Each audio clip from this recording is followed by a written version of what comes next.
So you're at the range and your rifle's not shooting that great. Let me give you a few tips to get your rifle shooting at its best.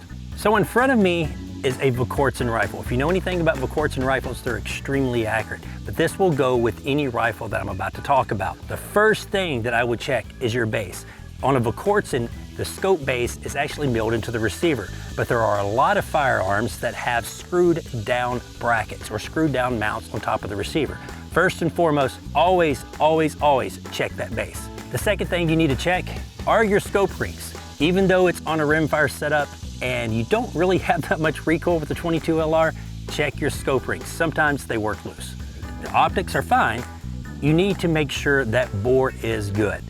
Sometimes with 22 LR, if you're shooting lead only ammo, you get fouling. And with fouling, you start getting inaccuracies when you're shooting.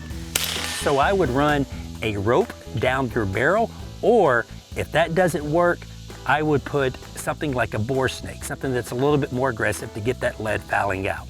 I have a homemade rope right here. This is just made out of some paracord. At the end of it, I have a single knot. Now this knot is going to be doing all the work when I pull it down the barrel.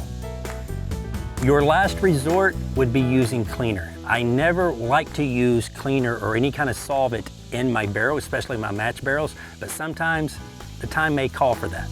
You check your base, you check your rings, you make sure all the fouling is out of the barrel, and your rifle's still not shooting right, you may want to take a look in the mirror, because 99% of the time, it's the guy behind the trigger.